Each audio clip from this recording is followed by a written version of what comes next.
Good morning, everyone. My name is David Van Zandt. I'd like to welcome you here to the New School. I am president of the New School, and I must commend you for coming out on this, what is going to turn out probably to be a very snowy day, although it's already started out there. But I think this is wonderful that you could make it here, because this is going to be a great conference. It's going to explore the religious life and sustainable environments in the Himalayas. And it's going to look at a number of the theoretically rich questions around that issue, and also wrestle with the larger question of sustainability. This is really the kind of program that the New School likes to put on. Our core principles of creativity and social engagement, particularly both locally and globally, are illustrated in this conference, and also connecting scholars from all around the world. And I'd like to start out by offering a special welcome to our guests who have traveled from all over the world, including China, India, Nepal, Europe, and other areas. And I also think we do have some people watching online. Good, so welcome to all of you who are attending the conference online. Thank you also very much to the Henry Luce Foundation, who's generously supported this conference. This is part of a 3-year initiative on everyday religion and sustainable environments. And we're really grateful to the foundation for sharing our commitment to interdisciplinary and cutting-edge scholarship. I'd also like to thank our other co-sponsors, our partners in this, the Association of Nepal and Himalayan Studies. And of course, this has been organized in conjunction with Yale University, where I understand many of you are going in the next couple of days to continue the conference. Finally, I'd like to thank and congratulate Ashok Garang, who has worked very hard through his leadership and in both many other important events at our India-China Center. He's really made it a presence in the academic world. This event was made possible through the collaboration support of several other university programs and divisions here at the New School, including the Religious Studies program at Lang, the Environmental Policy and Sustainability Management program, and our Tishman Environment and Design Center. And it's really wonderful to see so much collaboration, not only between people from outside of the New School, but also between people within this New School. Finally, I understand this is an initial. This is the initial 3-year phase of the project that was so important, not just in terms of research, but also here at the New School for curriculum development. There have been a number of new courses designed and taught by our faculty members, including Mark Larimore, Sarah Winter, and Georgina Drew. And these courses have encouraged our students to develop intellectually and critically engage some of the key questions the project explores. And I understand from Ashok there's also some plans to enter into a second phase of the project, and to bring more academics and policymakers into closer discussion on these important themes. I wish everyone a pleasant day. Put your snowshoes on, get out there, but enjoy it while you're here, and I'm sure it's going to be a wonderful time. Ashok?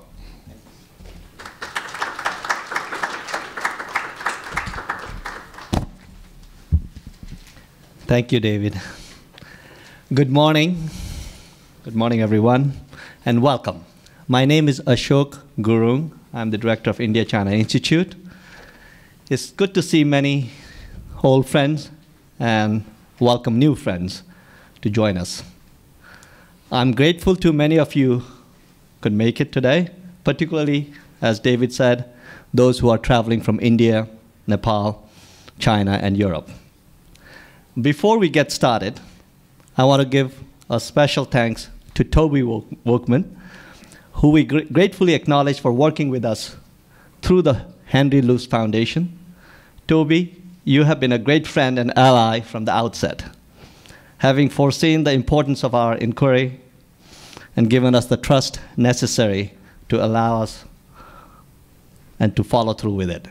It's fair to say that this is a rare quality, sympathizing with the uncertainty involved in the intellectual exploration of this nature.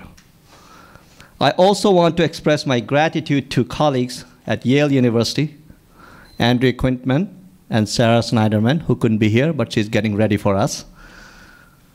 And of course, many colleagues at the New School that are collaborating with us. It's always a pleasure to organize projects such as this at the new school because the university is so receptive to thinking outside the box and in a critical way. The reason I use phrase outside the box when speaking of the new school, unlike many projects supported by traditional grant-making organizations, this project not only followed the standard stipulation that the outcomes of the projects are predetermined. Both the New School and the Henry Luce Foundation allowed us enough latitude to explore what the defining factors in the region are and what emerges from bringing together people from different backgrounds, especially different disciplinary backgrounds. This was a novelty, and we are eternally grateful to have received such support for this mode of research and collaboration. Having said this, I'm mindful of the importance of deliverables. One of the key things that emerged through 3 years of formal and informal conversations in India, China, Nepal, and New York City was the creation of a new community of scholars and experts, around 70 of them, based inside and outside of the Himalaya. This is not a closed group of scholars, but rather an open and interdisciplinary community that investigates the intersection and interplay of everyday religion and sustainable environments. This community and its conversations will survive beyond the life of this project, and hopefully with your support and engagement. The idea of this initiative began with two considerations. The first was India-China Institute's recognition that though the individuals and institutions based in power centers like Delhi and Beijing are important, to better understand India and China, we would have to understand the country's margins. As you will agree with me, Himalaya is no ordinary margin. The Himalaya is a region with not only amazing biodiversity, but also rich array of cultural forms and ways of life. This is a region through which some of the world's major rivers flow and upon which more than 1 billion lives depend. It is also a region where climate change is becoming very apparent, and this will increasingly affect people in and outside of the Himalaya. For instance, those living in Bangladesh and all the way in Pearl River Delta will soon see themselves as linked with the changes happening in the Himalaya. The second consideration was the importance of interplay between religion and environment in this region. I'm not a scholar of religious studies as such, but being from that region and having spent significant amount of time in the Indian, Chinese, and Tibetan areas of the Himalaya, I'm interested in how religious synchronism shapes people's worldview and how these ideas play a role in the way people envision and live in their respective environments in that part of the world. A wider recognition of the importance of studies in this region and the integration of everyday religion and sustainable environments is already becoming a reality. We have perpetuated this, as our president said, at the New School, where our colleagues Mark Larrymore and Georgina Drew began teaching new courses. And since the initiative began, we have seen many other universities are now wrestling with the creation of new courses. As I alluded to earlier, this has been truly a collaborative initiative. Here at the New School with India, China, Nepal, Pakistan, and Bhutan. I cannot possibly name all of the participants over the past 3 years. There have been so many individuals and institutions who aided us and pushed us on. That said, I would like to thank in particular Professor Cameron Tonkinwise, right there, who was at the New School, and he's here with us today. And I would also like to thank my colleague, Mark Larrymore. He's the Associate Professor of Religious Studies at Eugene Lang College and a philosopher of the highest order. When this initiative began, Mark had never been to the Himalaya. Watching him engage in this project over the past 3 years has reaffirmed my faith in the idea of engaged scholarship. I want to recognize Georgina Drew as well. She joined India-China Institute as a postdoc fellow. 1 year into the project, and alongside her own research, has been central to day-to-day coordination and design of the project as a whole. She is a quintessential scholar in action with tremendous energy and fervor. She is ICI's first postdoc fellow and will end her term with us on June 30th, but then she will move to Adelaide on a payroll to accept a tenure track position as an assistant professor of anthropology and development studies.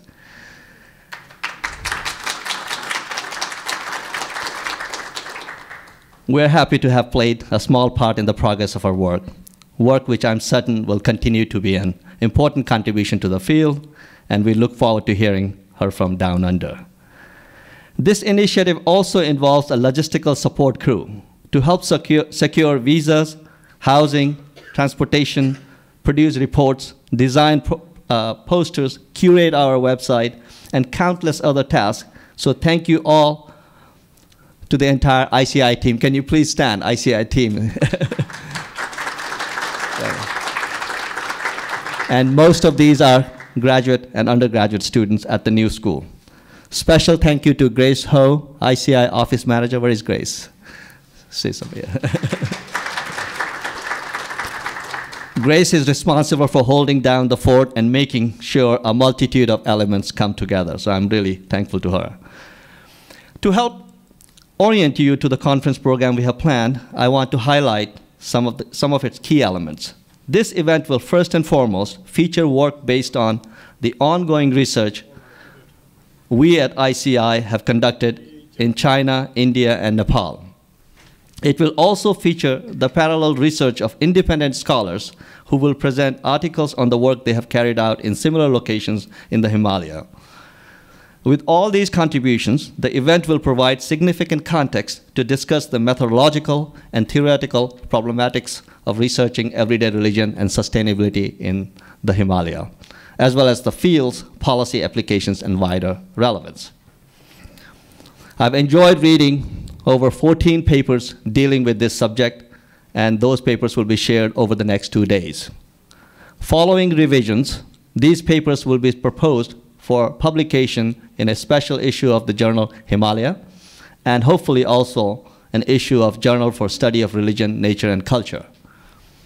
Because of time limitations, I will thank panelists in advance for sticking to their time allocations and keeping the whole program in sync. Finally, I also have the special opportunity to thank President of the New School, David Van Jen, who has been a steadfast supporter and advisor to ICI. I'm grateful to you, sir.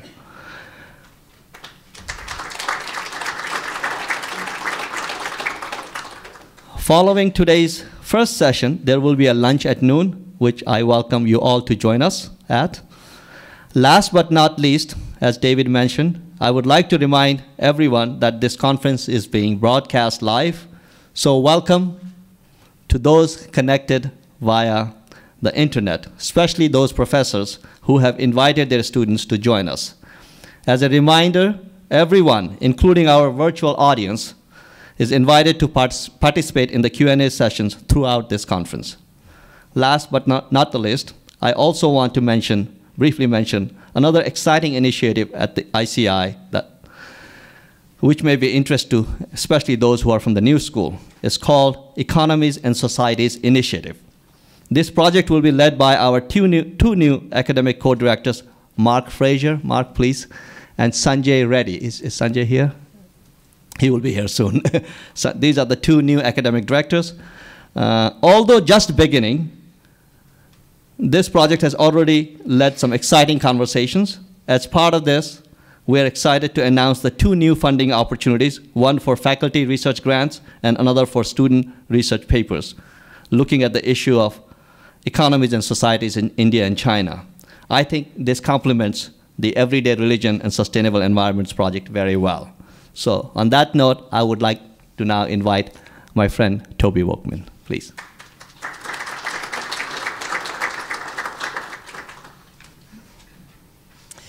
Thank you, Ashok. Well, it's such a pleasure to be here this morning. Both personally and professionally, this conference brings together multiple strands in my own life. from old graduate student friends who are here, to 2 years I spent at the New School in the Provost's office, 2004, 2005, which were the years when ICI, I guess you call it now. So I still call it ERSEH. The India-China Institute was first imagined and then launched. And perhaps most importantly, when Ashok Gurung was recruited to be its founding director. It's been really wonderful to see the Institute grow over these years under Ashok's inspired leadership and to become such a vibrant and really unusual institution. 4 years ago, I joined the Henry Luce Foundation to direct an initiative called Religion and International Affairs, which coincidentally was launched in the same year as ICI, 2005. This initiative was designed to better inform US policymakers in particular, but to some extent the public more broadly, about the very complex roles of religion in world affairs. And it does this in a number of different ways. First, by supporting interdisciplinary research and scholarship, and by bringing scholars into active conversation with policymakers and practitioners of various sorts, whether they be journalists or leaders of NGOs or people in religious communities themselves.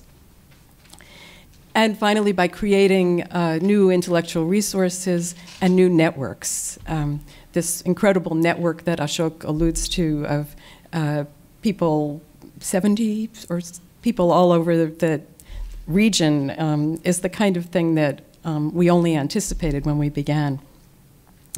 Now in its 9th year, the initiative has made close to 80 grants. I actually hadn't counted them up until the other day when I was thinking about this, and I was sort of amazed. Initially, we focused on graduate schools of public policy and international affairs, and more recently on a wider range of research universities, media organizations, and policy institutions. The focus of the projects has also ranged very widely: politics of religious freedom, gender and human rights, religion and violence, and many more. If you're interested, I invite you to look at the Luce Foundation website. You'll find a complete list of all 80. But I think it's interesting, the New School project is distinctive in that it's actually the only one that focuses on religion and the environment. This is something perhaps will change. A word about collaboration, as Ashok emphasized, this project is also a really remarkable example, I think, of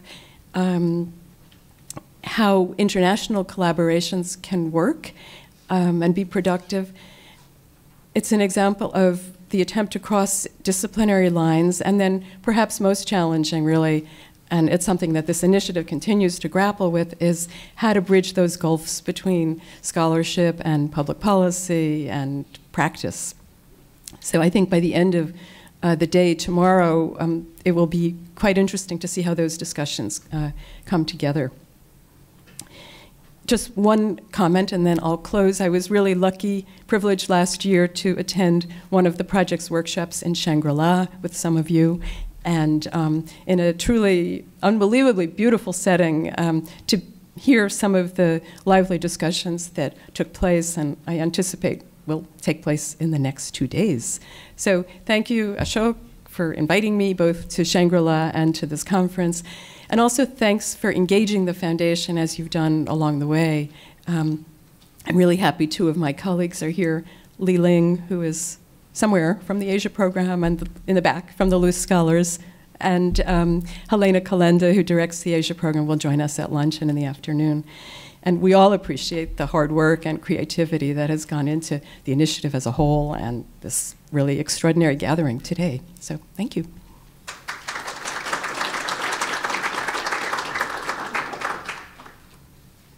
Well, now I would like to invite the chair of the first session, Mark Turin. Mark Turin is the program director of the Yale Himalaya Initiative at Yale University. He's an anthropologist, linguist, man of many, many talents. someone who really knows Himalayas inside out. And I think here I just want to remind that everyone's bios are in the program that you have. So I won't go into detail, but I'm really delighted that Mark has agreed to chair this session. So it's to you.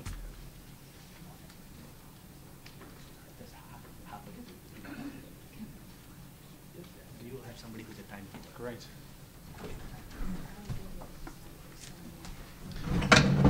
It's a bit lonely at the top.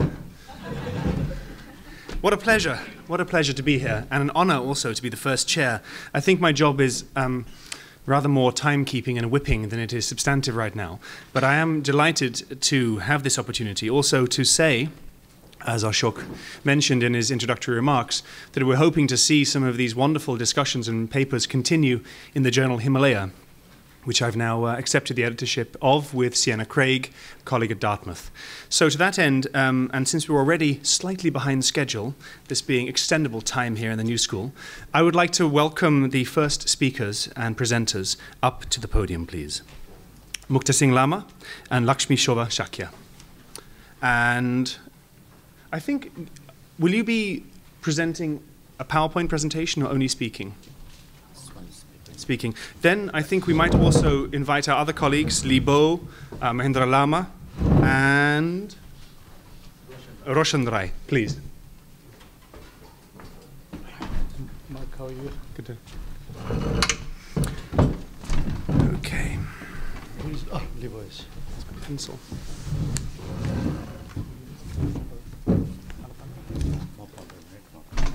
Excellent. Excellent. So our first paper is by Mukta Singh Lama, who is Professor of Sociology and Anthropology at Tribhuvan University in Kathmandu, and Lakshmi Shobha Shakya, Research Fellow of the Harka Gurung Research Fellowship in Nepal. Mukta. Thank you, Mark. And good morning and namaste. Hold on. Hold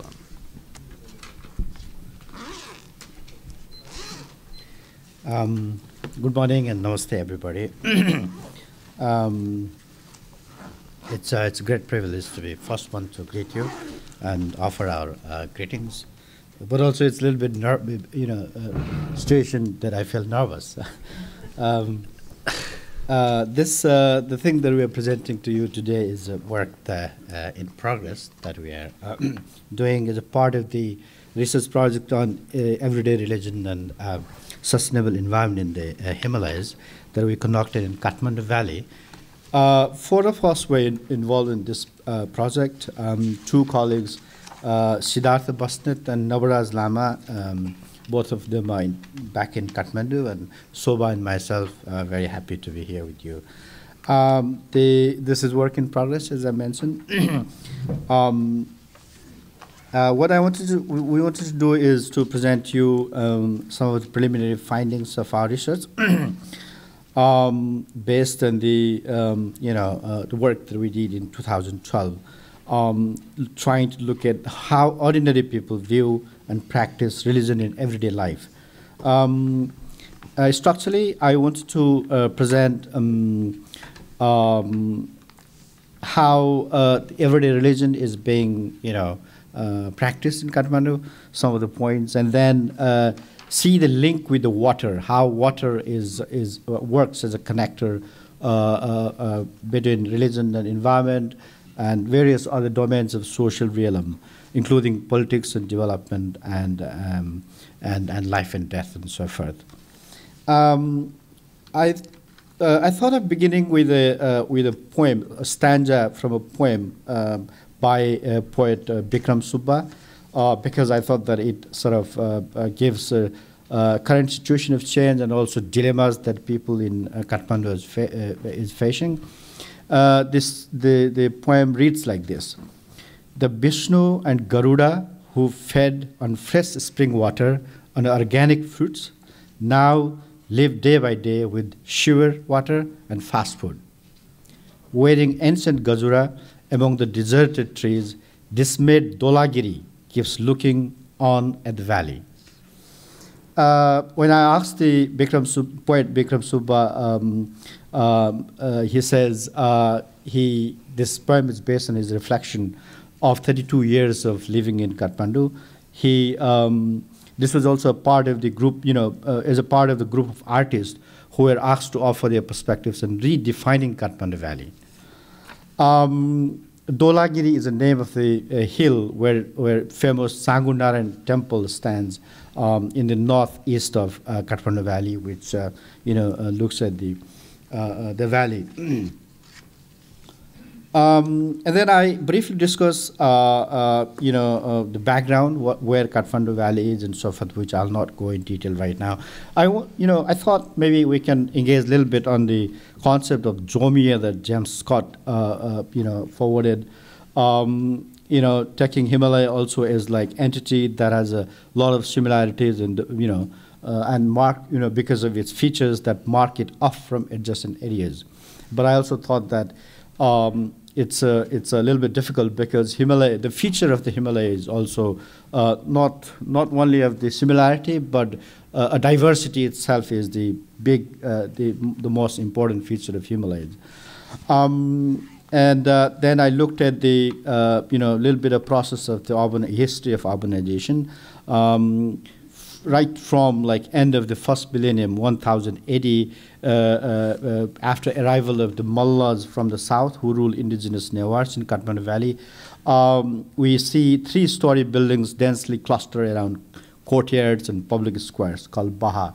So Kathmandu Valley is one of the urban civilizations that went on, like in Srinagar. And during the Rana period, after 1846, when this family aristocratic rule came in, they fashioned Kathmandu Valley to become like a Banaras, and so a lot of construction work went on in Bagmati River to look, just like Kashi, and a lot of Hindu religion came into focus. And then I talked about how Kathmandu resembles Asian cities, other Asian cities caught between tradition and modernity. With the process of globalization, Kathmandu defies early images of Himalayan region as that of isolation, remoteness, and other mountain specificity, if not vulnerability, fragility, and that of the Himalayan crisis. These are the features that I got from Isimo's work, the features of the Himalayan. And I thought that many of the features that work out in 1970s and 80s have changed now because of the access to mobile phones and transportation and so forth. So Himalaya is not anymore looks like very isolated place, but within the process of globalization, what we call. So as a method, our primary work was on life history. We talked with 15 people who kindly shared their stories with us and offered friendship with. So we generate our learning from these stories, besides our own participant observations and other interviews. A brief introduction of these important people I thought maybe would be relevant. We conducted this research in 3 places in Kathmandu. One is in Baudha, the other one is in Patan, the old city, part of the old city, and then Pasupati, where famous Hindu temple exists. 3 women were from Patan who have 3 distinct life trajectories. The first woman that we named Lily has recently joined Brahma Kumari sect of Hinduism as a way to solace to her long life of shocks and surprises. The second one forms a vernacular form of Hindu practices in her day-to-day life and is living currently as widow. The third is elderly women in her 70s who offer her services to people distributing drinking water in one of the bahas. Among men, one belonged to Pode community. Pode is a former untouchable person situated at the bottom of caste hierarchy, Newar caste hierarchy in Patan. The other one is a Hindu Newar who immersed himself to Buddhism and Vipassana meditation, and lives in one of the squatter settlement. The last one in Patan is Hari, who lives as a wage laborer since he arrived in Kathmandu and recently become Christian. So the other side in Bauda, we had elderly women. We call her Mendo, which means flower. Arrived in Lokal after her marriage from Natal village in northwestern Nepal from a farming community.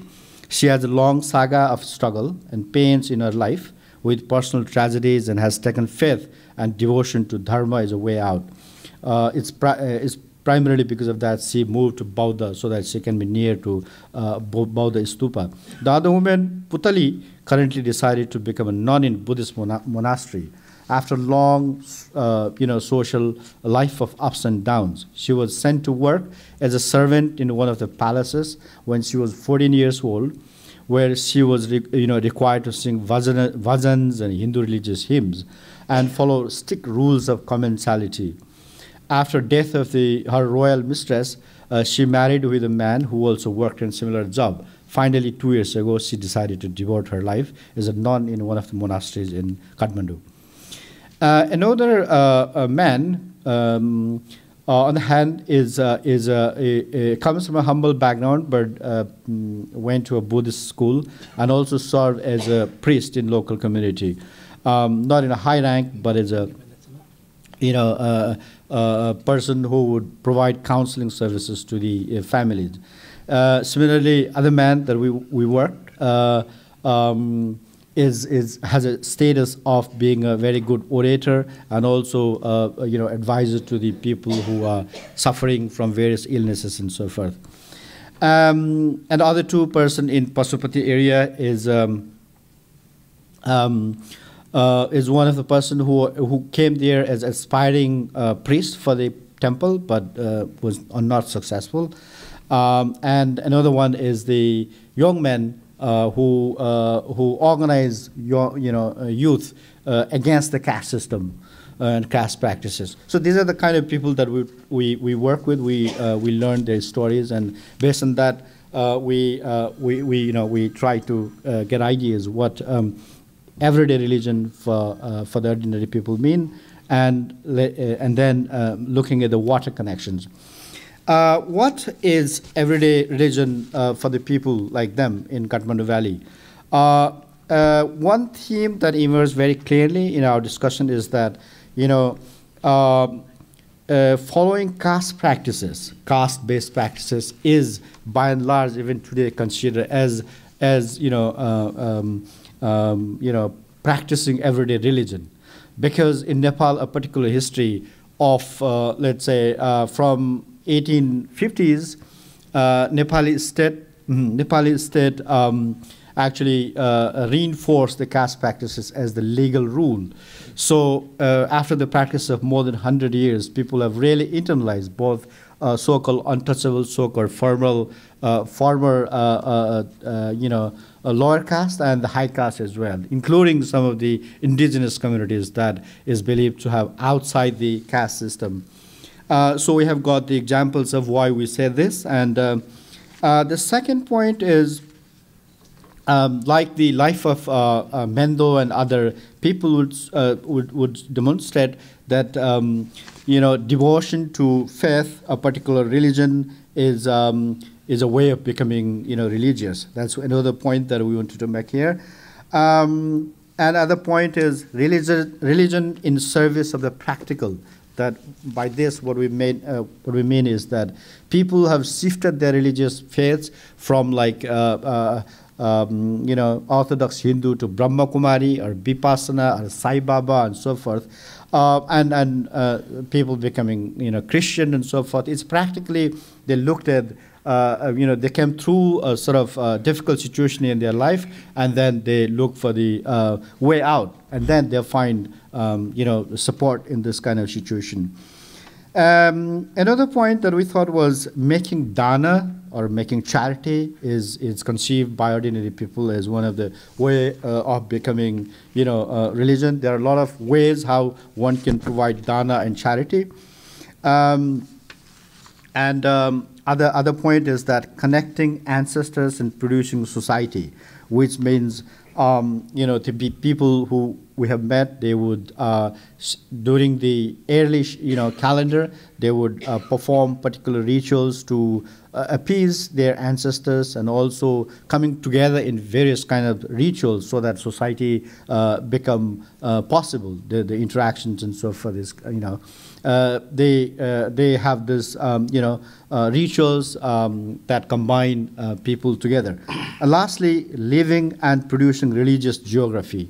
When we look at the people and their beliefs and religion, it's also, you have to look at this in a particular territory where they have gods and goddesses, and how these gods and goddesses are protecting the territory, and also constantly producing culturalized and religious geography for the people to make sense of their living in a particular location. And I come to, I have 2 minutes. I have a few points in water connections. When look at the environment in Kathmandu Valley, we see a fast deterioration of the agricultural land. It went up to from 80% of agriculture in 1970 to now it came to 30% only agricultural land. Together with that, forest has declined, and then livestock raising has come down, and so forth.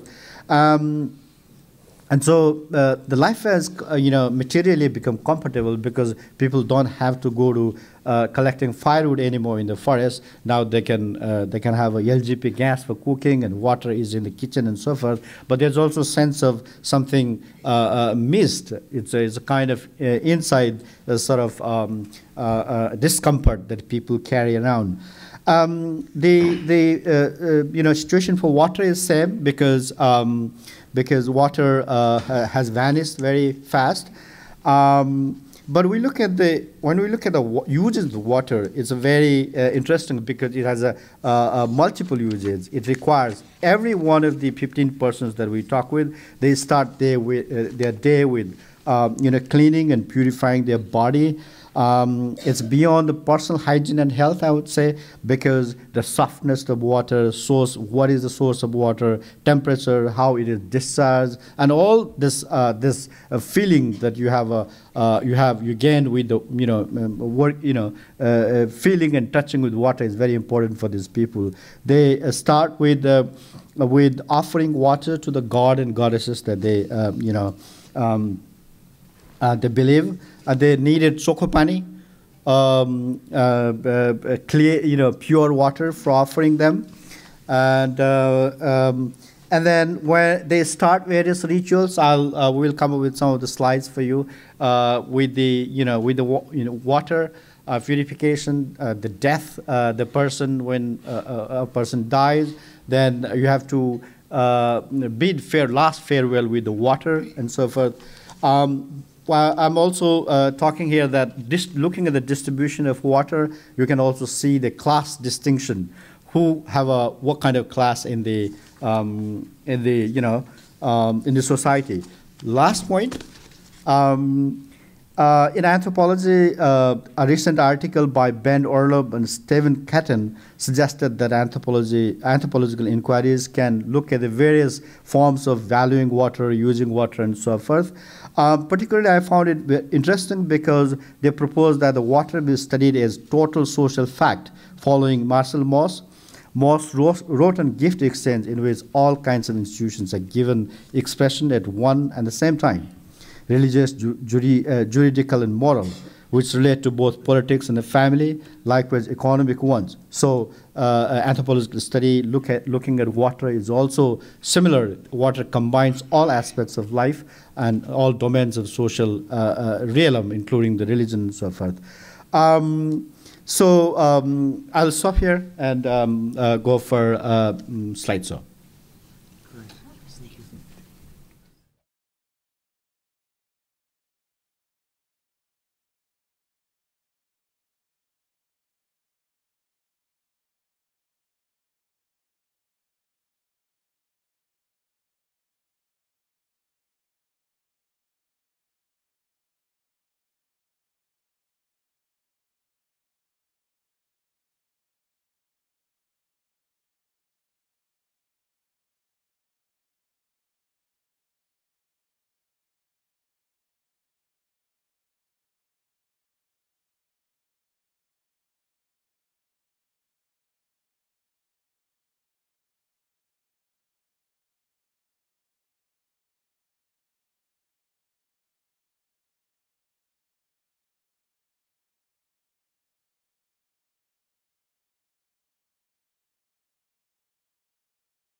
Thank you so very much, Mukta and Shova, for this very interesting contribution on the fast-changing context of Kathmandu and the emergence of what we might call everyday water.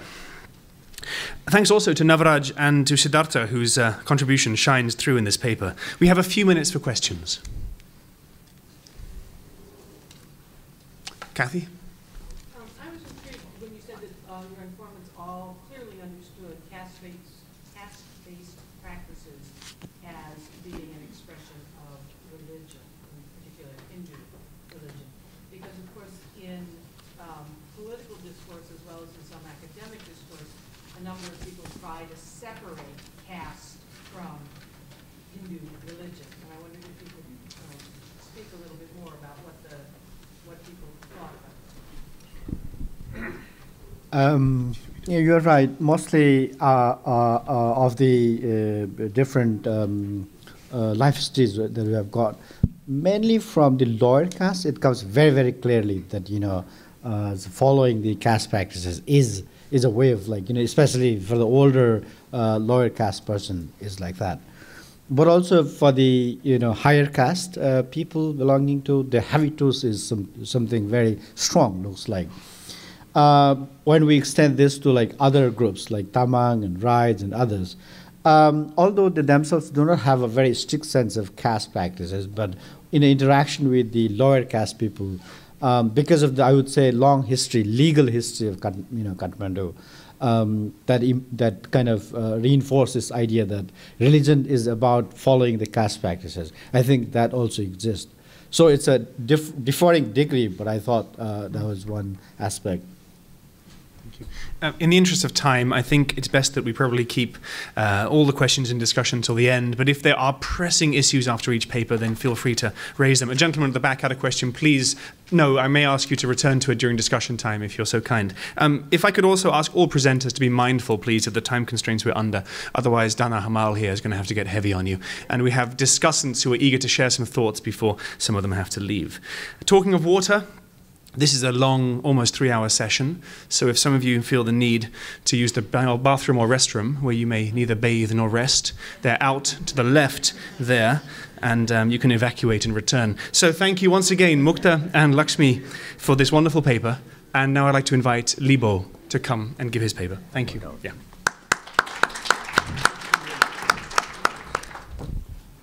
Thank you.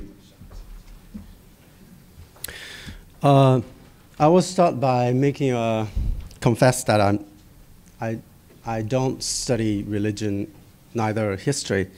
So this project is really quite an eye-opening and a challenge to me. If it hadn't been that I worked and studied in Shangri-La region for 4 or 5 years prior to this study, I probably wouldn't have the courage to take the challenge. And also I find it very beneficial to have a lot of people from this project visiting me in the project site, and a lot of interaction during the visit and also afterwards really helped me a lot. So thank you for everyone who helped me. My understanding of everyday religion comes from a book by His Holiness Dalai Lama in a book called Beyond Religion. He says it is possible for anyone to attain a rich spiritual life that cultivate the ethical awareness of the world and the inner value of compassion. He compares that to water that everybody cannot survive without. And also he compares religious life, to the tea that also cannot do without water. But he also cautioned that religion, with its embeddedness in its culture and the traditional teaching, is very important. In other words, it's unimaginable that one attain a spiritual life without embedded culture and the religion. So everyday religion, to me, taken from his teaching, is really the culture of tea and water. So my case, in this fast urbanized area in eastern Himalaya, deal with urbanization and waste, and how the culture of tea and water face that challenge. I wish I have a pointer. This map reflects the land use and land cover in 2011 I took from Google Earth. I want to draw your attention to the yellow circle. I have marked all the sacred or spiritual area, which are 1, 2, 3, 4, 5, and 6.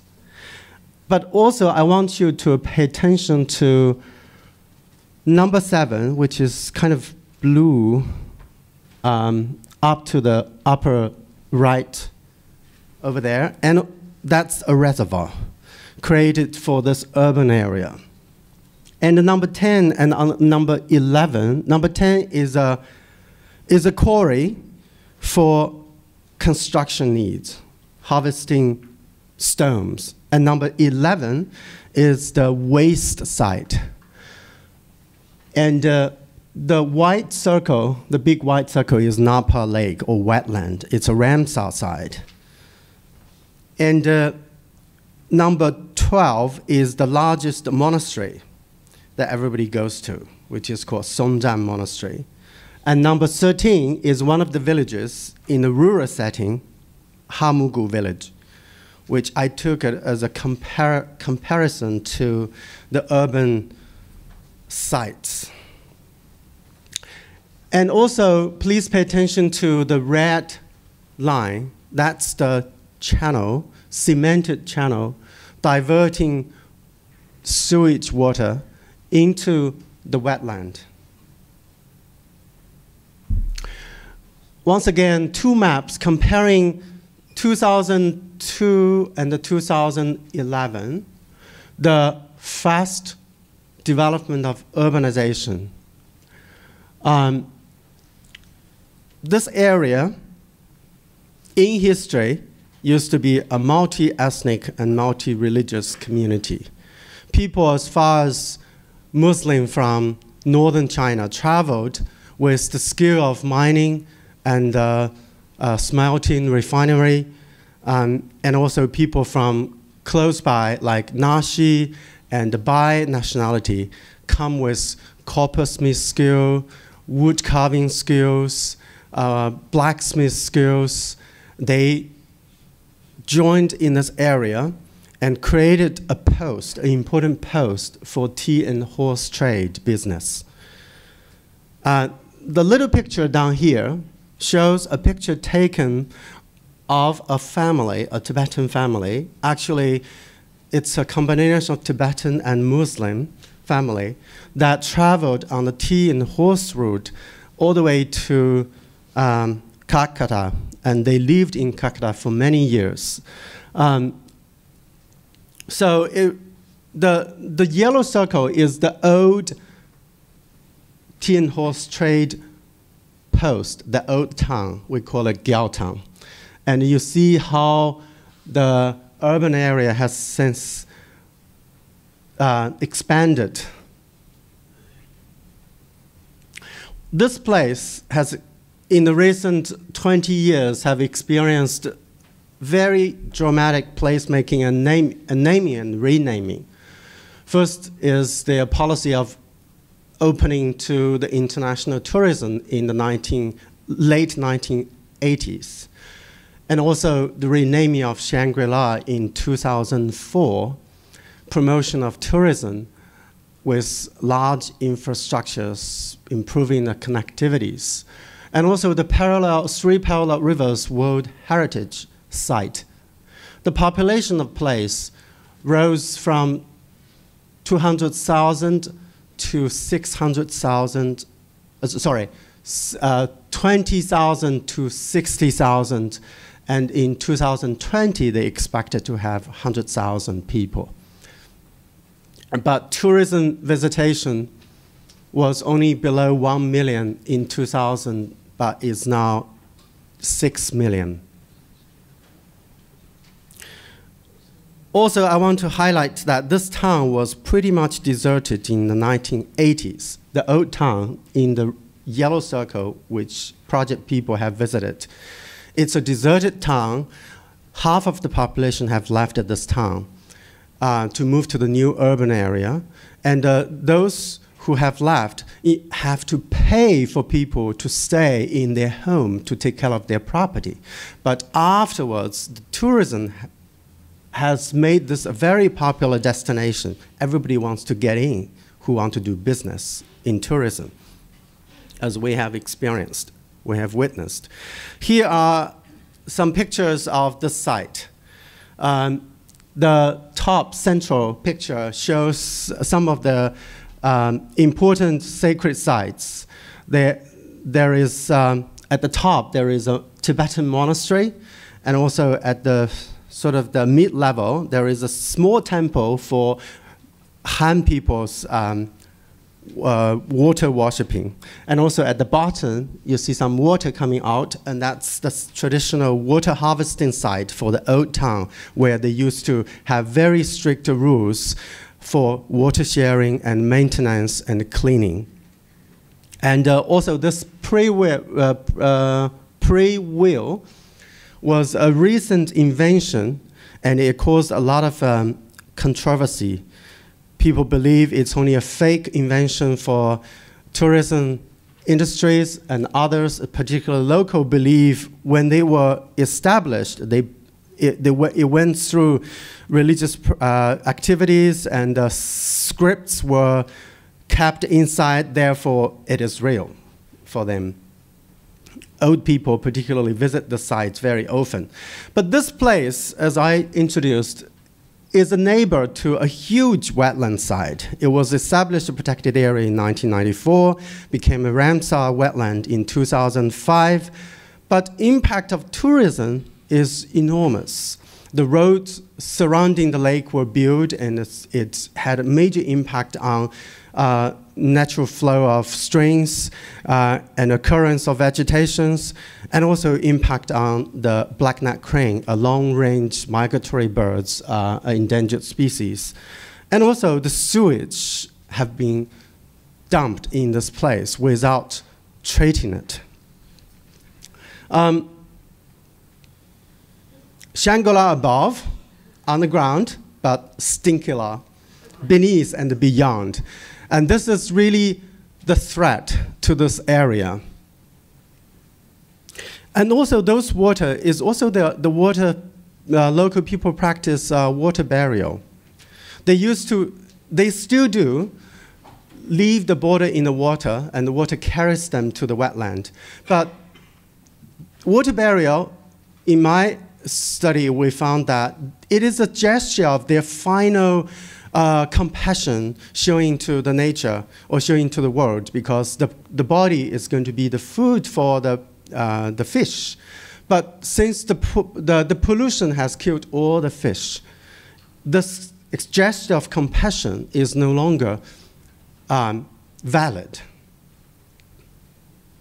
And also, it contaminated the underground water. So for a village that we visited called Kersong, there is a huge dilemma and confusion between faith and health. In this site, we find that monastic monks, they are part of everyday religion, not just a foregrounded religion. We consider where they come from. They all come from everyday people's family. They send their boy to the monastery to become monk, and they regularly return home. So they carry a lot of Buddhist teachings and the teaching of ethical awareness and values.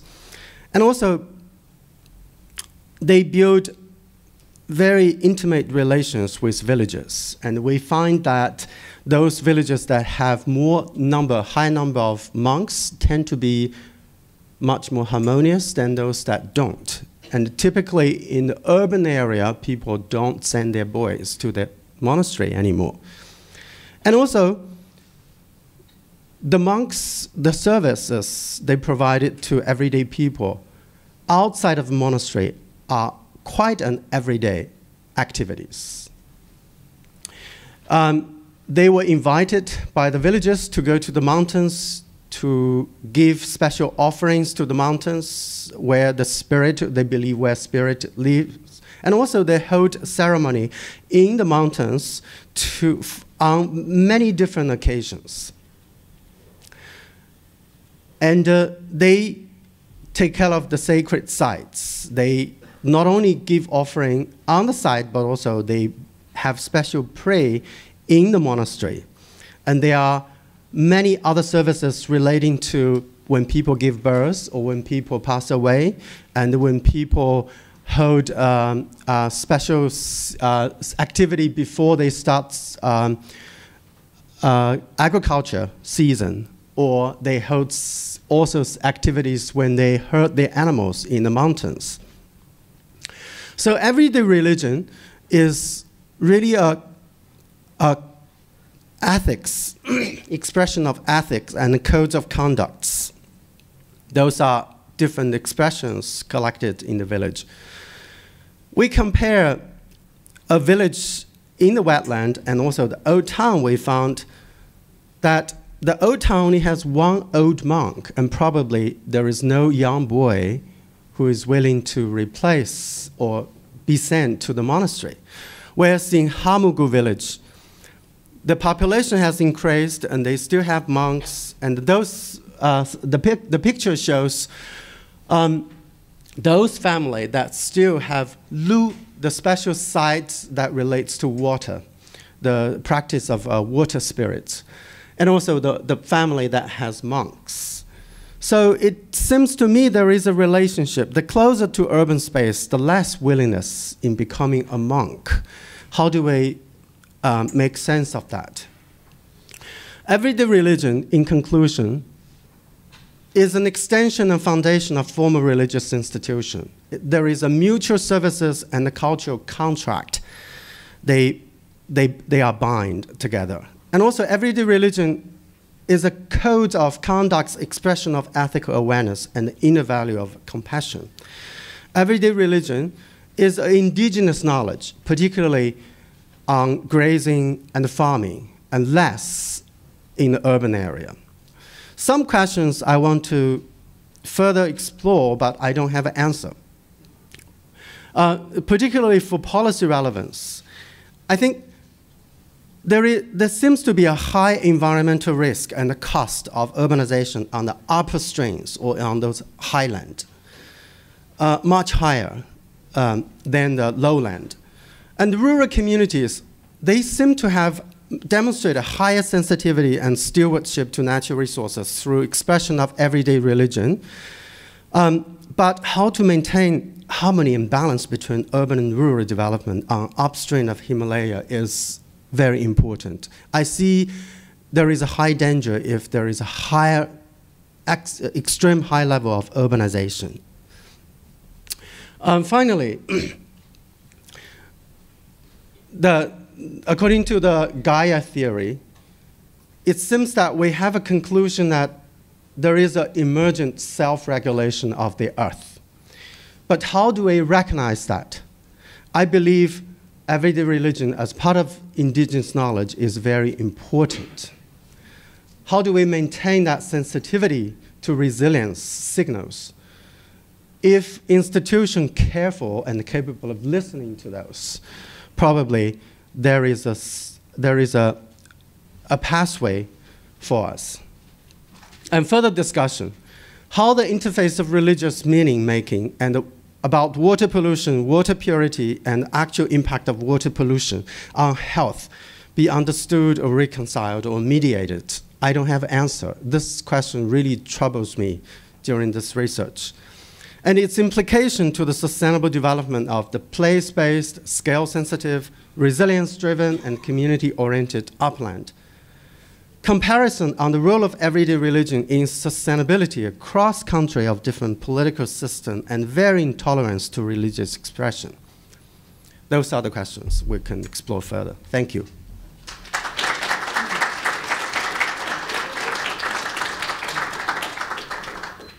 Wonderful. Thank you so very much, Libo, for this provocative and interesting paper with, as you say, so many avenues to explore. In the interests of staying on the right side of the organizers, I think we're going to have to return to the previous system, which is to not have questions after, and hold on to them, do not let them go.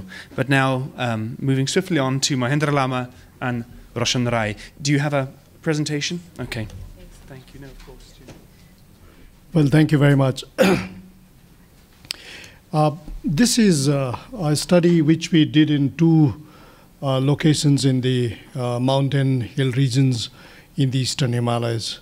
And we tried to look into the concept of chokho pani, a kind of it's a very comprehensive term. It amounts to even water not even touched, right? When we have the notion of the practice of chokho pani, this sometimes it is unpolluted or pure or even sacred water, and we tried to have a kind of a study located in these two beautiful towns in the eastern Himalayas, and see how some kind of an interface, chokho pani acts as an interface between popular religious practices and need for the conservation of water used for daily purposes. And we find two very interesting things. First is a kind of a trio peculiarity between geographical locations, environmental context, and sociocultural configurations. And this is highlighted to establish a trijunction of topography, nature, and religious. They existed traditionally, actually in oral forms, and later on revived and increasingly practiced in real situation.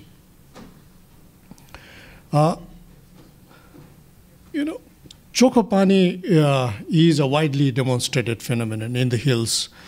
The Jhankris, the Nepali sorcerer or the shaman, they go for what you call a holy dip in the nearby village streams whenever they have a very famous Guru Purnima or a festival. The indigenous tribe in that region, Lepchas, have their literature, full of describing how water, nature, society, and their daily and their livelihoods are related. And this is just a kind of a small extracts from one of their very famous works on Pomthing Ramedium. This is about germination, about Jumalvani. He says, we burn incense in golden vessels. We sprinkle holy water for you, O Pomthing Ramadam. Then you have the migrants in the hills, that is basically from Bihar. They also talk about whenever they have their famous Chhat Puja every year, they go and offer their pujas nearby, in the nearby springs and rivers. And the crucial issue, of course, in the entire study is how water stress or water scarcity has impacted upon the quality of chokho pani itself, one, and how the communities have adapted itself, how the states have reacted to such a situation, and in what way people have again recalled the entire tradition, faith, in order to what you call conserve water, not only water, but in order to further strengthen their practice of chokho pani. For example, in Darjeeling, some of the practices, they don't do it on a kind of a daily or a monthly basis. Now they do it in an yearly basis, right? And here is the situations where we found in Darjeeling. In fact, we wanted to make this study long time back, but we thought that because we thought that there is a very peculiar situation in Darjeeling where the state has started withdrawing in terms of supplies of drinking water in Darjeeling town. And here you find a very beautiful blending of three different concepts of everyday religions. The dharma part of it, that is religion. The biswas part of it, that is the faith and belief. And the manu part of it, that is some kind of a obedience or some kind of reference to some unknown beliefs. Right? And we have picked up two geographical locations.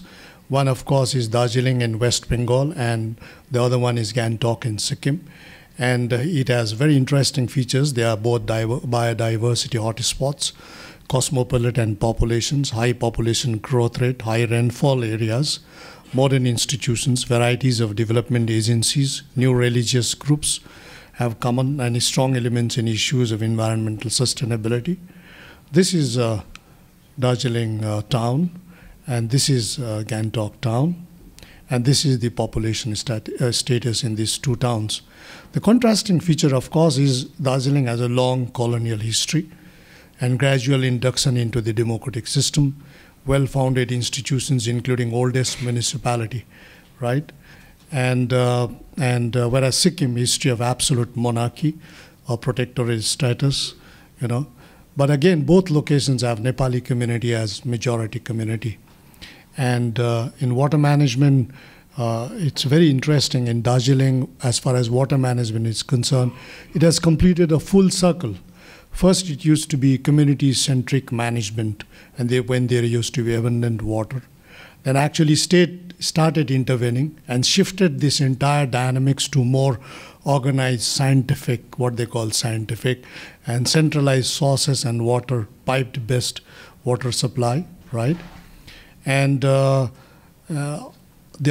the failure of the same state system and inefficient machinery to cope up with the increasing demand and stress on water, it has driven the communities back to the springs once again, to go back to the springs again. And back to the community management, conservation, and sustenance. It's a very full circle as far as Darjeeling is concerned, starting from the communities and going back to the communities. And there's a huge scarcity of water today. It's a massive business today. And Darjeeling has two lakes still done in 1910s and 1930s. These are the only two lakes which exist today also. But whereas Gangtok relatively is much better off as far as water is concerned. State service providers are very strong there, right? And so our questions in this research is there a relationship between everyday religion and water in Darjeeling and Gangtok? When do the people invoke their religious beliefs vis-a-vis water? Is it only during the scarcity? How have attitudes, uses, and practices of reverence towards Chokopani changed over the years?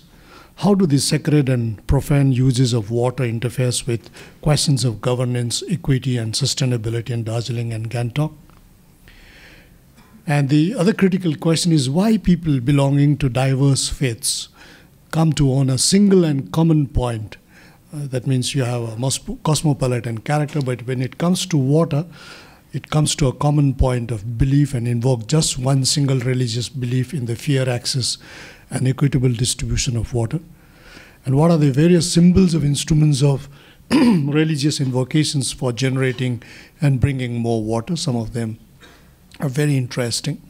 We looked into the creative literature done by a large number of writers that side, and we found that it really, everyday religion, water, and society, they are so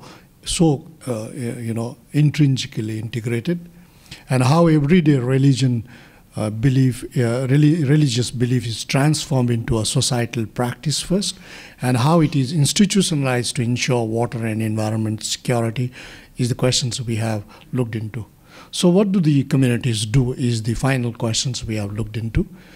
The most viable for the communities and the cost-effective and acceptable alternative and potent instrument in such a situation will be to recall tradition and cultural roots and reestablish everyday religion practices, reposition faith and belief in the context of water stress management, and use the same in most inclusive possible manner.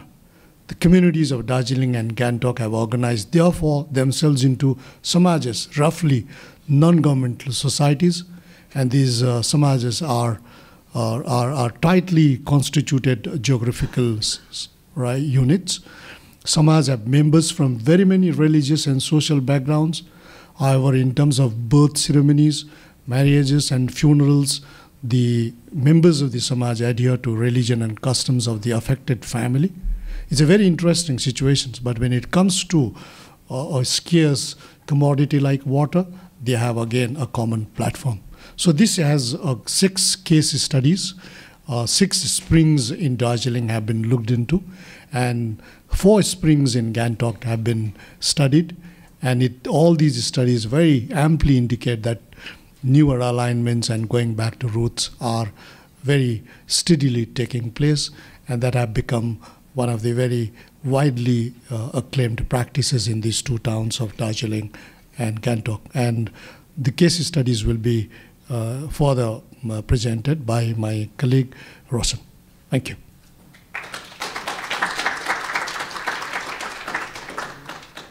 Namaste and good morning. In the discussion that we had with various communities, what emerged is Chokopani is universal, or water is sacred for everyone, and it is used for various reasons, like whether it be offering to God or a cleansing agent, or just like water in itself, you know. And the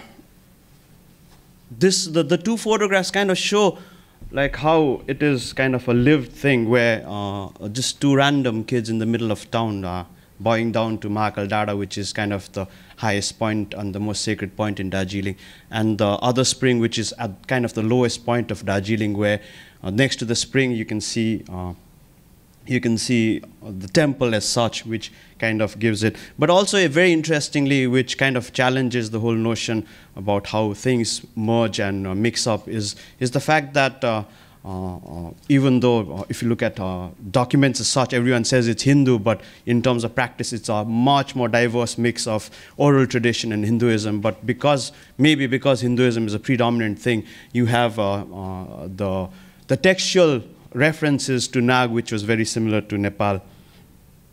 So in that sense, in all the sacred water sources are considered sacred, and there's also the worship of the snakes. And it's also very simplistic to say snakes, but it is actually a level of being where water and the Nag Devatas constantly interact, and the 2 go hand in hand and cannot be isolated. The minute you isolate it, then the water source in itself gets removed as such. But I think the challenge is that the profane also exists next to these so-called sacred springs as such. And these are 2 instances of this is Gangtok and this is Darjeeling. And I think quickly to talk about the contradictions that arise, which comes from the perspective of the various discussions we had the communities, is that most of these expressions of everyday religion came out of living close to nature, but with rapid urbanization, this link has been broken up, and you see like 3 references, with one very esoteric talking about the age of downfall and the sacredness is no longer there. The one more from a perspective of how we are excluded from nature, and finally one from whole, like there is a water stress, and so it can't be sacred as such. And looking at the whole notion of Chokopani and the sacred water or pure water, and analyzing it further, is like the adaptations that I've taken. One Dr. Lama talked about, where various people came and lived in Darjeeling, so they've adapted. So one of them being people from the plains who have the ritual bath before they pray, don't do it anymore because it's cold, and they just find it impossible. And also for the fact that there's not enough water. And also, interestingly, the same community which would require a ritual bath after their funeral now have to take a water tanker along with the funeral procession, because there's no water where the cremation takes place.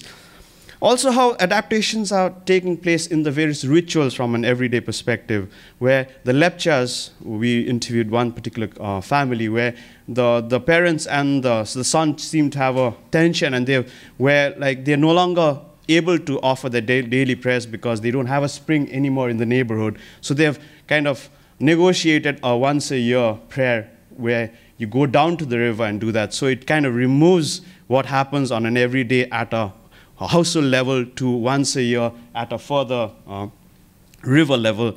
And also how a community where in the time of mourning they have to have Chokopani to cleanse themselves every day, which then for them comes from running water, is now adapted to water which comes out of a tank but runs through a pipe, and they ritually cleanse themselves, where traditionally they would have to have a spring water or a river water.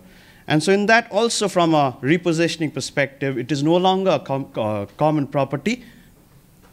It is the Darjeeling discussion always ends up from a perspective of the water mafia, and that is a very accepted term. And even though most people don't speak in Nepali, the discussion happens, and then you always talk about the water mafia. The water sellers. So traditionally, what was a common property where people had various traditions and rituals which allowed people to access water, now are being sold or even captured. And again, Darjeeling is a highly Western influence community as such. So everyone talks about how water sources have been captured.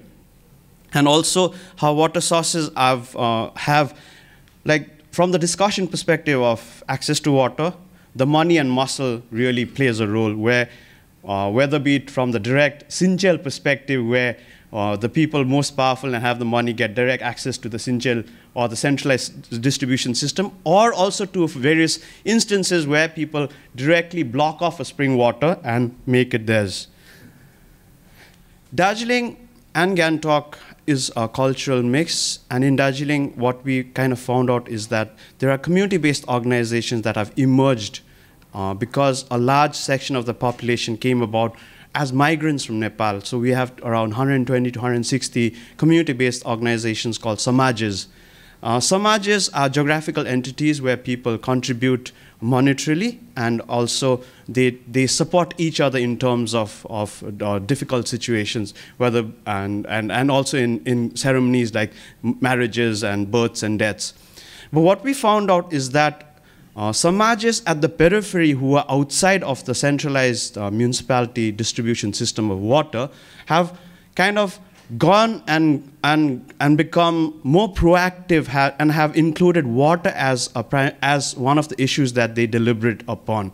And these samajes emerged post 1930s as a support group of migrant communities, but today the ones in the periphery are managing their water systems, And in that, we found various types of management where the access to the spring could be open to everyone, or primarily to members alone, or partly to everyone and members. So partly, when I say partly to other people, it means like, people from outside the membership can go and collect water at night only, and in all the sites that we saw in Darjeeling and Gangtok, these springs which are managed by samajes or community-based organizations had very strong religious symbolism attached to it, and prayers were offered regularly in this in the spring source. And also, what was very interesting was the fact that even though predominantly Hindu in tradition, like members, irrespective of their faith, would respect and join in cleaning up, but also again, the challenge that these spring water sources were facing is that macro issues of waste management and waste disposal was proving a huge threat to these spring sources. So in that sense, one hand, we saw this amazing community response of trying to manage their water resources, distribute it, and even look into conflict management as such. We found one particular spring source where they've hired an old lady so that she is totally in charge of distributing the water, and her views or her decision is accepted by the entire community. And she also has the ability to identify the various members' container, and she allocates water, and then also decides who can then take the water for washing, as in like drinking and washing clothes were separated. Also, we also found one particular community which is now gone so strong in terms of their water distribution that they have actually even devised a sewage system for themselves, and they are actually pressurizing people living above them who are more well off to join their water system or their sewage system, because they do not want their water sources to be contaminated. So on one hand, we saw these expressions of managing, which are very directly linked with their religious practices, but also being highly threatened by external or larger macroeconomic or macro systems of waste management. So thank you. That's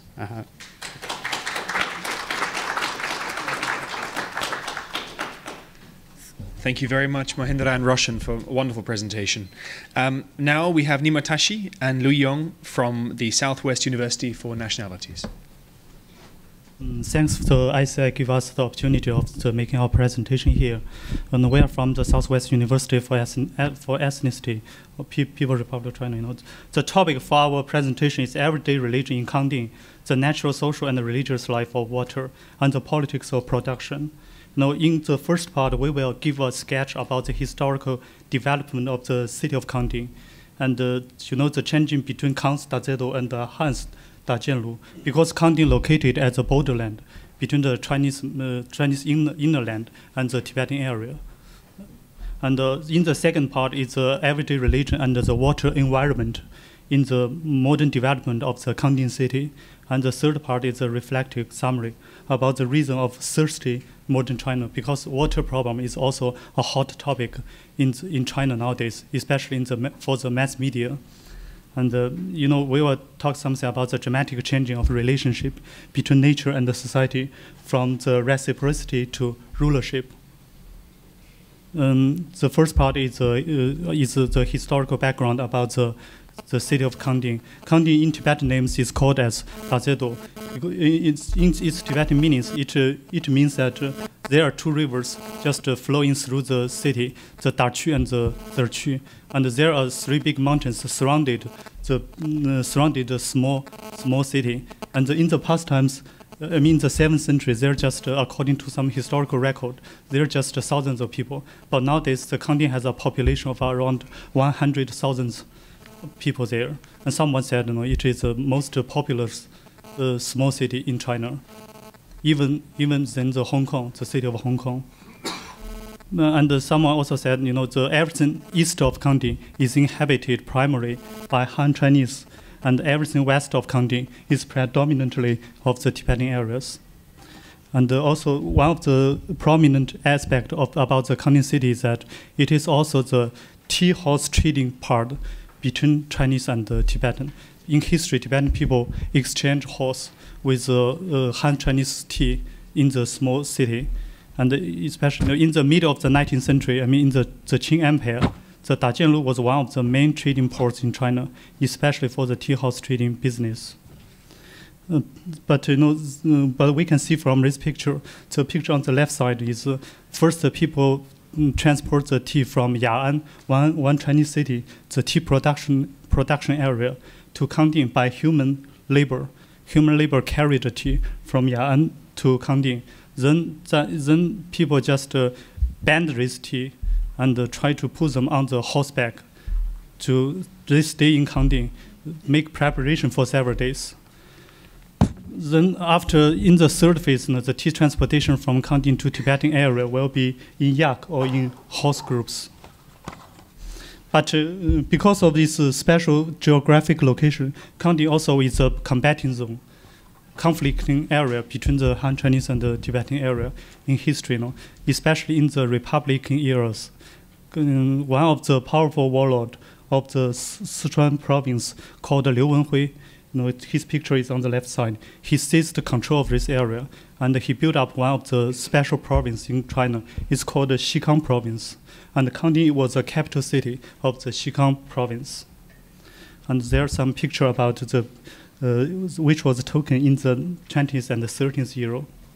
And also some Western adventurers also explored the Kangding city, like Alexander David Neal, E.H. Wilson, and Shelton, and Joseph Rock. But especially, I mentioned especially about the Shelton. He's a New Yorker. He donated most of his picture about the Kangding city to the Newark Museum of the New Jersey. And in the 1950s, the CCP, China's Communist Party's Liberation Army, just marched into the Kangding city. In the second part, I will talk something about the everyday religion and the water environment in the modern development of Kangding city.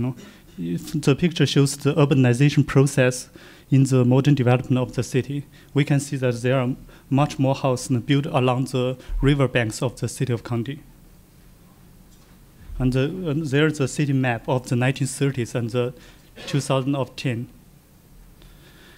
In the second part, I will just give a small case study about one of the spring in the city center of the county. It's a spring in the past time. It's a very clean, but nowadays with urbanization, it has been polluted. And now, in the 2010, we went to the city and we found that the spring has been disappeared.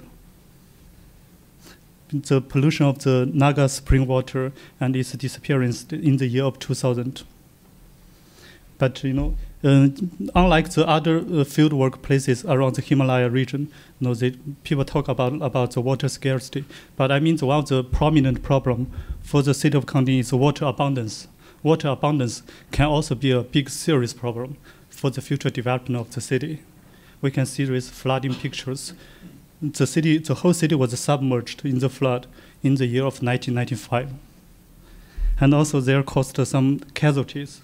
In the 2010, 4 people died in the landslide.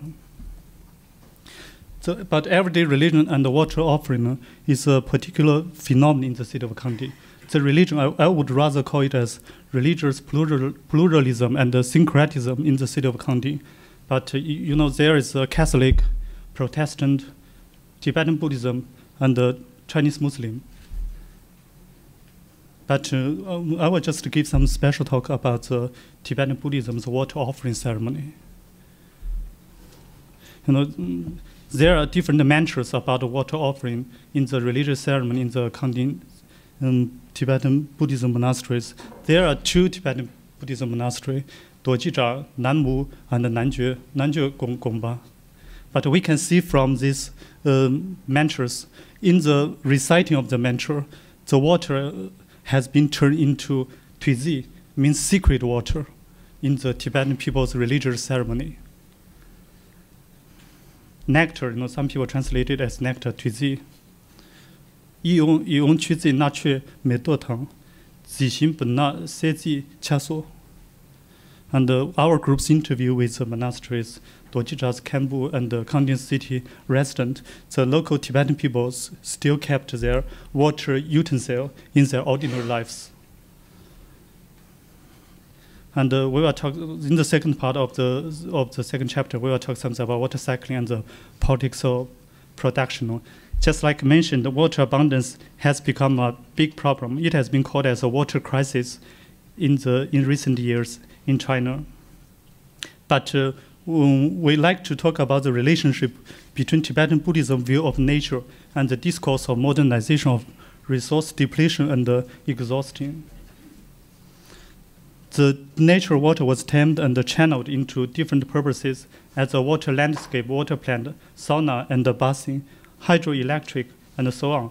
The natural water was also changed into social and religious water in accordance with the economic values, social functions, and the religious meaning. I will show some pictures about how the local people's conception about the water uses. The natural waters has been classified into 2 groups, social water and the religious water. The local people think that the spring water is cleaner, is the cleanest in their daily life, but the river water has become the dirtiest. It cannot be drink in their ordinary lives. But in this picture, I will show the classification of how the natural water has been used in social life. In Kandy cities, the natural water has been developed into 4 different groups. First is industrialized water, hydroelectric water. The second is commercialized water. Some water can be sold in the market. And the third water is a water landscape in tourism. There's some water landscape built up in one of the mountain, secret mountain inside of the Kandy city to attract more tourists. And the third one is drinking water. In the socialized utilization of natural water in the city of Kandy, the natural water has been classified into the 4 different categories.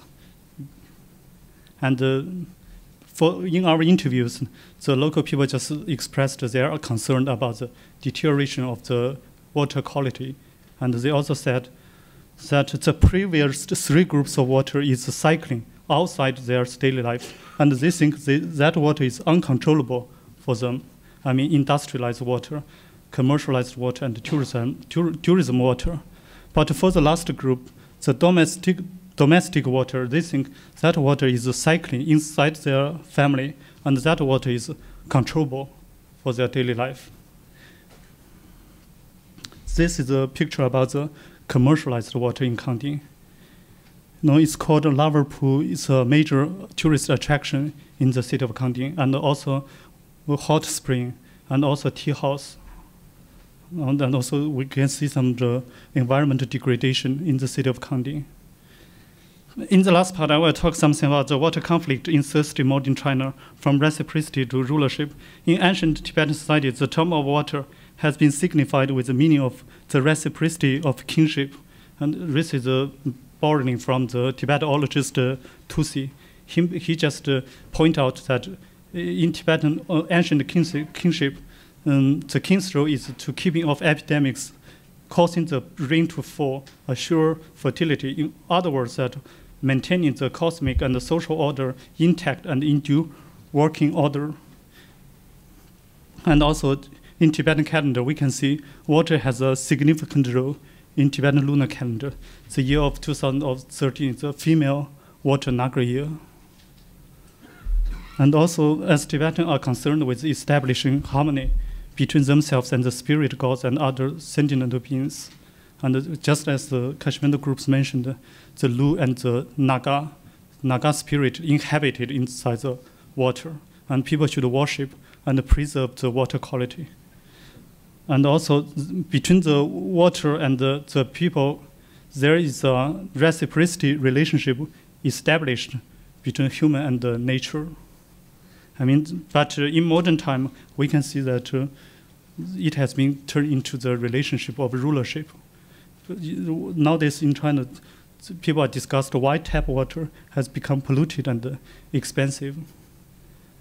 But in our discussion, Kangding gave us a very good example that the water problem in China doesn't lie with the reason is insufficient water resource. Because in Kangding, we can see, Kangding has a very great resource of water, but there are still water problems. We believe that the elevation of water problem in China should be the market economy and the existence of legitimate and protected property rights. The second reason is the water problem. The sustainable development strategy should get more countries and nations and ethnic groups involved inside the process. We should get some global superpowers respond to the human concerns for environment and sustainability as understood and expressed by the majority of the world population. And last but not least is we should borrow some experience from the Tibetan Buddhism and other religions, and just to use the local knowledge to help us to raise our consciousness about water protection and sustainable development. And we will get our Kangding group's direction to tell us something else about our discovery.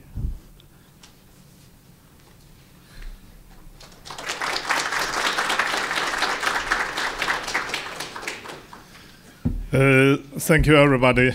Because my English is not good, so I just several some words to attach to the paper. You know, I think this Kangding case study is, to some extent, is just a case of the Tibetan religion, Tibetan religion life, and Tibetan region environment, sustainable environment. So that is a very complicated topics. Here, I just want to mention some word in order to you understand our case study clearly. Understand me? The first is the tradition Buddhism society. As you know, the Tibetan history and culture impacted by the Buddhism deeply.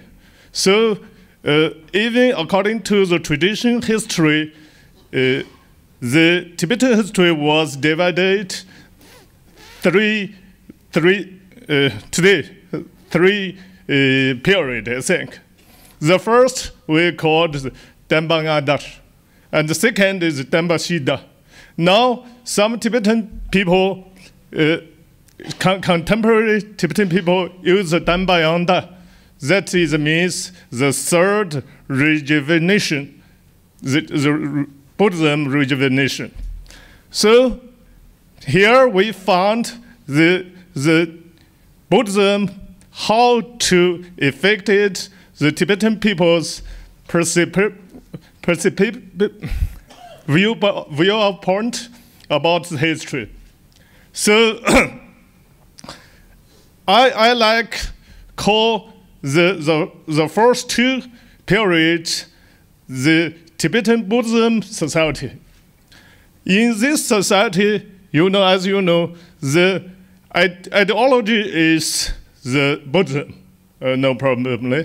And the construction of the society is, on the political level, that's the local Tibetan government and deputy agency of central government and other factors.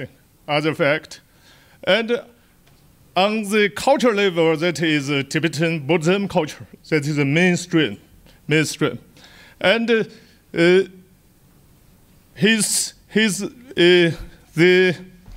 how to say?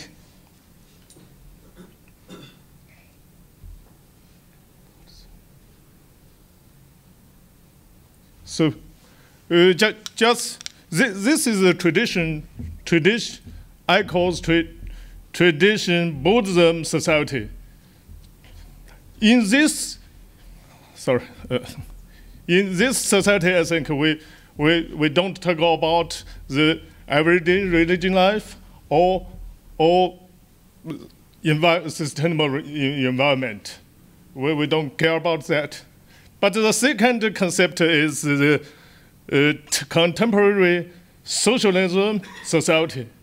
As you know, after the last century, 15th, the Tibetan societies changed rapidly. So all the factors of the society exchanged. So that means development also means some problem. I think the everyday religion life and the sustainable environment just one problem among many problems. So according to our case study, we found the religion is not just relationship has something to do with the religion itself. Sometimes it's beyond religion.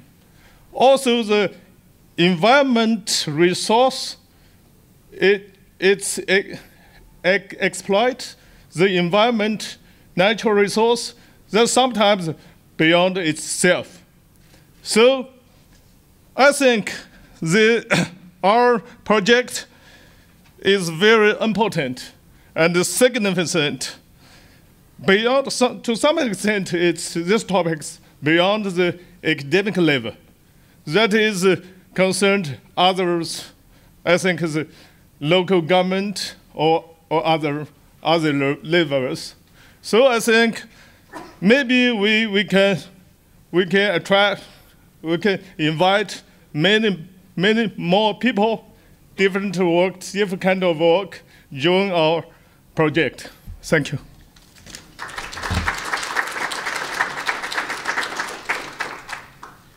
Thank you very much, Professors Nimatashi and Liu Yong.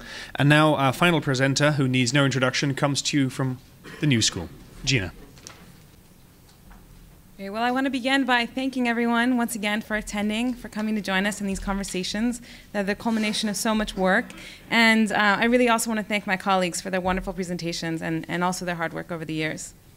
The title, as you can see, of my talk is really pushing beyond contradiction and thinking about this nexus between religion and ecology and how everyday religion fits in. And I want to begin by visually posing a question that my colleague, Mark Larimore, asks, and that is, to paraphrase, where does religion live? So I want to take 4 examples. In the first, we have a moment of reverence for the sacred Ganga in my field site of Uttarkashi, India. While few of you might have probably few of you have visited this location, features of this image will probably also be familiar to you from textbooks and albums.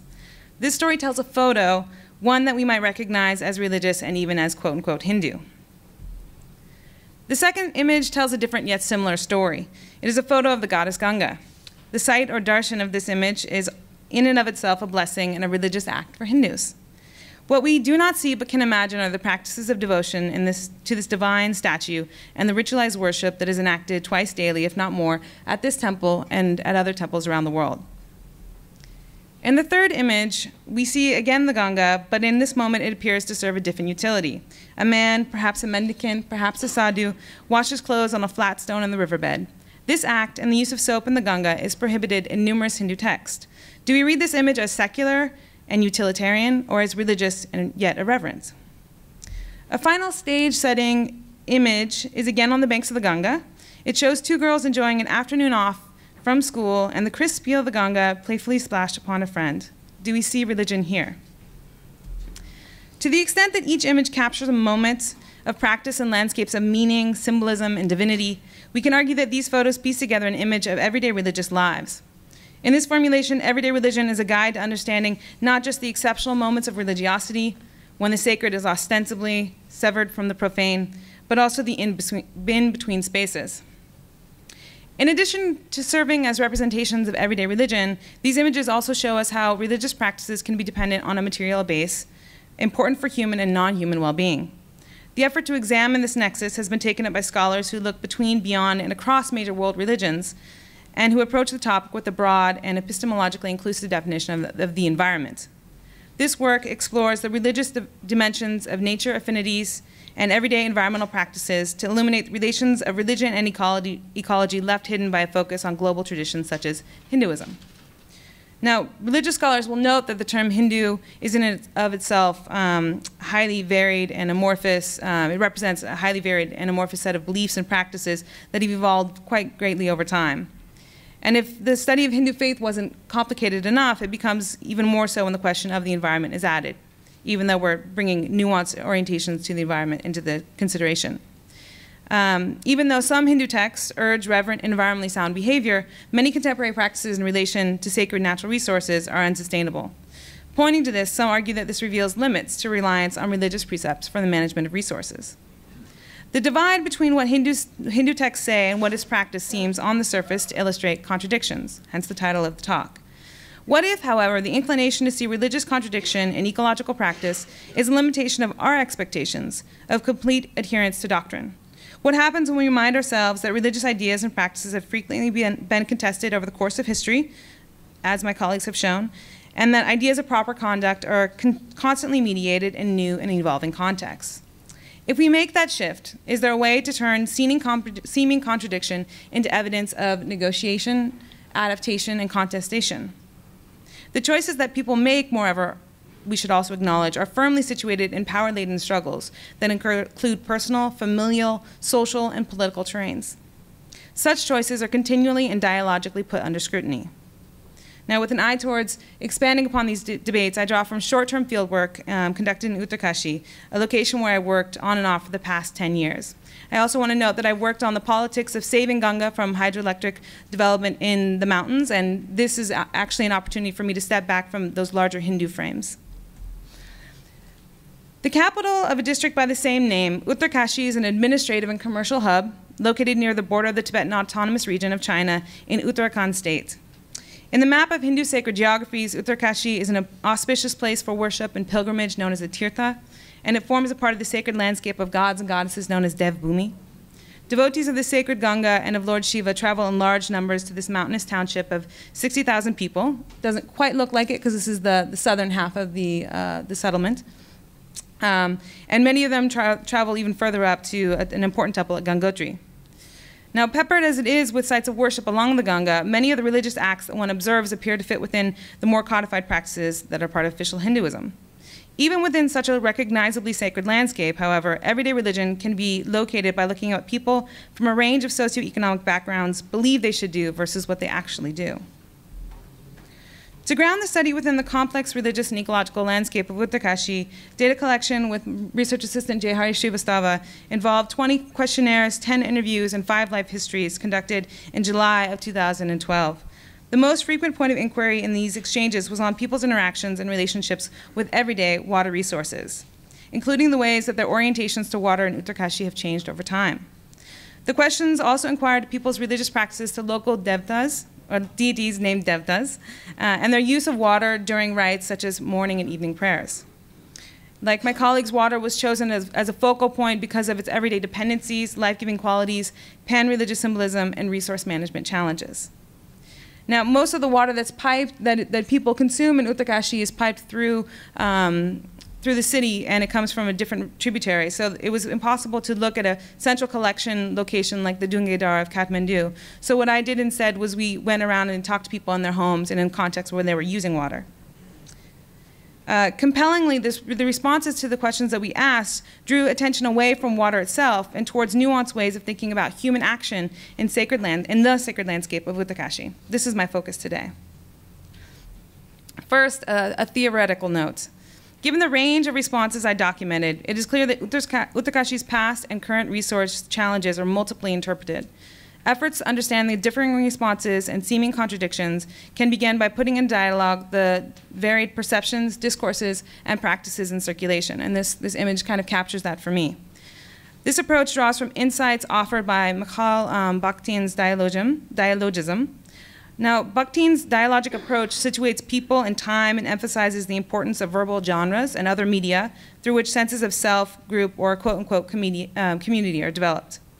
The receiver of these genres does not automatically internalize the voices and words of others, but those influences may offer site for reflection and play, in which one can temporarily try on the thought or perspective of the other. Bakhtin, in other words, insisted that people take active stances to the discourses or texts which they are exposed to, as opposed to being metaphorical recorders and reproducers. Such accounts of dialogism have useful applications to the study of everyday religion. By focusing on moments in which people's values are put into tension and made subject to potential revision, dialogism enables us to delve deeper into the theoretical underpinnings of study in everyday religion. The approach allows us to move beyond a focus on creolization or syncretism and bricolage, with some of the authors that work on everyday religion and lived religion have highlighted in the past. Rather than describing the phenomenon of hybridity, in other words, what deserves more attention are the difficult and contentious processes through which new ideas and practices are adopted. If not, the people of which we speak can appear to be freewheeling agents with the power and the will to adopt and meld ideas as they see fit, rather than people contending with enduring struggles across time, space, and place. Now I'm going to make this part brief, but I also want to highlight that given the definitions of dialogism that I've presented, we can also think about the environment as being dialogically produced. And this is particularly true in contexts such as Uttarkashi, as well as other parts of the Himalaya, where the notion of an externalized environment subject to human domination does not necessarily settle with the ways in which people have approached the meaningful resources and landscapes that surround them in daily life. In the sections that follow, dialogism is employed to examine the role of local gods in everyday life and the impact of fluid orientations toward religion and resource management. As mentioned, a number of local gods or devta reside in homes and villages that dot the landscape of this location, and each has their own histories, attributes, and powers. In Uttarkashi, the most important god is known as Kandar Devta. He's revered as a protector and guardian of the township. He's also known for his omniscience, his healing powers, and his ability to change fates. He performs these actions by speaking either through one of his attendants or by, when hoisted on the shoulders of two men, by making movements to and fro, which are interpreted in a sort of divine sign language.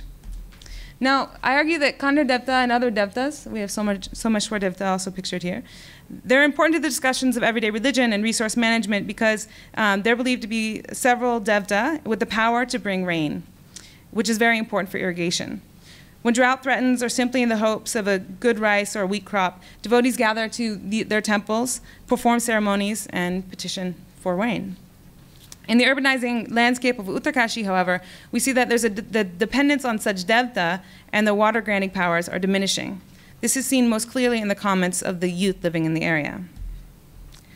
An exchange with a grandmother and granddaughter illustrates the generational divides. The two women live in an economically struggling and agrarian-based part of town that's also rapidly developing, and it's a stone throws away from a newly created reservoir. So there's also a very important dam in the middle of Uttarkashi. When we met the grandmother and granddaughter, they were sitting on a rooftop of their two-story home caring for an infant. The conversation followed the script of the questionnaire, beginning with questions about water availability and quantity. Like their neighbors, they used a modest amount of water, maybe 100 liters per day, and they released it into the open drains near their house. When pressed, they conceded that this water likely goes to the river Ganga, and that to compensate, they go upstream where the river runs clean and ask for forgiveness. Now, this runs true with a lot of the literature on pollution in the sacred Ganga. Kelly Alley has worked a lot on that, as has David Haberman, and we can talk about that later as well. As for other sources of water, such as the rains needed for irrigation, the grandmother admitted that she has become too old to partake in such activities, and that the youth seem less inclined to continue the tradition. The granddaughter contested that her generation still believes in the devta, but not as much as people used to. As an example, she asserted that she and her friends go to the temple of various devta, but they don't believe that these gods can bring rain. In her view, water provision is now the role of the government in the same way that it is up to the state to provide education, infrastructure, and health services. She and the other youths I spoke with blamed the growing population for resource management problems and ecological degradation, which they and many others did not find worrisome as of yet, which is very different from the context of water stress and scarcity in places like Darjeeling, for instance. And these youths found the lack of employment, industry, and economic opportunity in the mountains to be much more pressing challenges. The trend towards secularization is also evidenced in the number of people who question the value of visiting Hindu temples altogether. Several interlocutors commented that these have become loci of professional religion or man's religion rather than divine abodes. The blame for this, I was told, has much to do with Uttarkashi's augmented stature in Hindu pilgrimage practices. Residents described how in decades past they could go to the temple with little more than a desire to connect with God and a few small coins and feel at peace. Now, many of the temples in town are major stopping points for Hindus from all over the world. They leave sizable donations, and that is why the priests of the major temples have begun carrying expensive electronic devices, driving around in new all-terrain vehicles, and building costly hotels. This is money that some feel should be used to help others in need. In silent protest, some residents have started to steer away from temples except on major holidays. Instead, they have begun new practices or to revive old ones. A young business owner shared how he sits near the Ganga in the morning rather than visit the temples.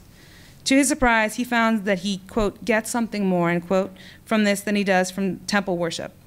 Nature is something else, he said. It is the true source.